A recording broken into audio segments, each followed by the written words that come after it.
ഭ്രമയുഗം മമ്മൂട്ടിയുടെ ഒരു പ്രത്യേക രീതിയിലുള്ള പടമല്ലേ. മമ്മൂട്ടിയുടെ ഒരു പ്രത്യേക വ്യത്യസ്തത നിറഞ്ഞ മേക്ക് ഓവർ കാണുന്നുണ്ടെങ്കിൽ ഭ്രമയുഗം കാണണം. എല്ലാ ചോക്ലേറ്റിൽ നിന്നൊക്കെ വളരെ വ്യത്യസ്തമായിട്ടുള്ളൊരു മേക്ക് ഓവറല്ലേ.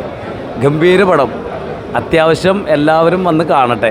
പിന്നെ ഈ പ്രേതമാണ്, കുട്ടികളെ കാണിക്കാൻ പറ്റൂല, പെണ്ണുങ്ങൾക്ക് കാണാൻ പറ്റൂല, അങ്ങനെ പേടിപ്പെടുത്തുന്ന സംഭവങ്ങളൊന്നും ഈ പടത്തിലില്ല.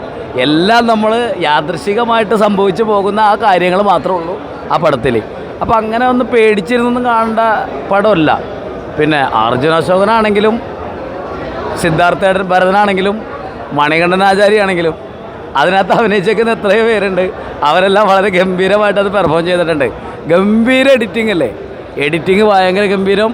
അതേപോലെ ക്യാമറ അടിപൊളി, പിന്നെ BGM സ്കോർ ആണെങ്കിലും ഗംഭീരം, ഡയറക്റ്റ് അടിപൊളി. ബ്ലാക്ക് ആൻഡ് വൈറ്റ് എന്താ നല്ല സുന്ദരമായിട്ടിരുന്ന് കണ്ടുകൂടെ. നമ്മൾ പണ്ട് സത്യം മാഷിൻ്റെ സാറിൻ്റെ ഒക്കെ പടം കണ്ട പോലെ ഇരുന്ന് നല്ല ആസ്വദിച്ച് കാണാം. ഇനിയിപ്പോൾ ഇതൊക്കെ കാണട്ടെ, പുതിയ പുതിയ പിള്ളേർ ബ്ലാക്ക് ആൻഡ് വൈറ്റിൽ ഇങ്ങനെയും പണ്ടുള്ള ആളുകൾ സിനിമ ഉണ്ടാക്കിയിരുന്നു ഒന്ന് കാണട്ടെ. അതൊക്കെ അങ്ങനെ കാണണ്ടേ, എല്ലാവരും അറിയണം. വളരെ നല്ല ഭംഗിയാണ്. ബ്ലാക്ക് ആൻഡ് വൈറ്റ് ആണെന്ന് നമുക്ക് ഫീൽ ചെയ്യുക പോലുമില്ല. അത് അങ്ങനത്തെ ഒരു കഥാപശ്ചാത്തലമല്ലേ.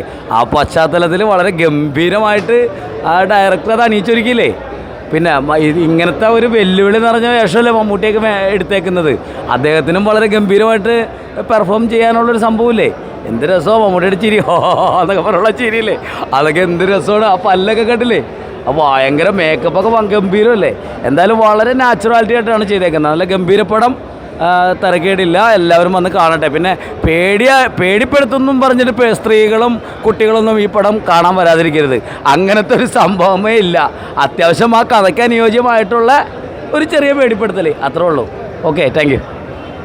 ഭ്രമയുഗം എന്ന് പറഞ്ഞ ചിത്രം തീർച്ചയായിട്ടും 2024 ഞാൻ കാണാൻ ആഗ്രഹിച്ച ചിത്രം. എന്നെപ്പോലെ തന്നെ ഒരുപാട് പേര് ഈ ഷോ ഇവിടെ നിറഞ്ഞിരിക്കുകയാണ്.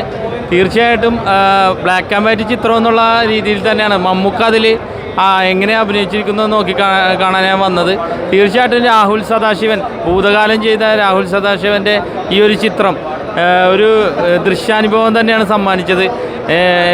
നമ്മളുടെയൊക്കെ കാലഘട്ടത്തിൽ TV-യിലൂടെയാണ് ബ്ലാക്ക് ആൻഡ് വൈറ്റ് ചിത്രം കണ്ടത്. തിയേറ്ററിൽ എങ്ങനെയായിരിക്കും അതിൻ്റെ എക്സ്പീരിയൻസ് എങ്ങനെയാണെന്ന് കാണാനാണ് വന്നത്. തീർച്ചയായിട്ടും തിയേറ്ററിൽ ഒരു നല്ലൊരു എക്സ്പീരിയൻസ് തന്നെ സമ്മാനിച്ചത്. അതേപോലെ തന്നെ സിദ്ധാർത്ഥ് ഭരതൻ, അതേപോലെ തന്നെ അർജുന അശോകൻ കൂടി ചേർന്നപ്പോൾ തീർച്ചയായിട്ടും നമ്മൾ ആഗ്രഹിച്ചത് എന്താണോ അതിൻ്റെ മേലിലേക്ക് ഈ ചിത്രം പോയിട്ടുണ്ട്. അമാൽഡ എന്ന് പറയുന്ന നായിക, അതേപോലെ മണികണ്ഠനാചാരി എന്നിവരും ചെറിയ വേഷം ചെയ്തിട്ടുണ്ട്. തീർച്ചയായിട്ടും എല്ലാവരും അവരവരുടെ റോള് ഭംഗിയാക്കിയിട്ടുണ്ട്. ഇതിൻ്റെ ആർട്ട് വർക്കൊക്കെ എടുത്തു പറയേണ്ടതാണ്. അതേപോലെ തന്നെ BGM, മ്യൂസിക്, ക്യാമറ വർക്ക് എല്ലാം കൊണ്ടും ഒരു മികച്ച ചിത്രം തന്നെയാണ് ഭ്രമയുഗം. കൂടുതൽ വീഡിയോസിനായി B4 Place ഫോളോ ചെയ്യൂ, സബ്സ്ക്രൈബ് ചെയ്യൂ.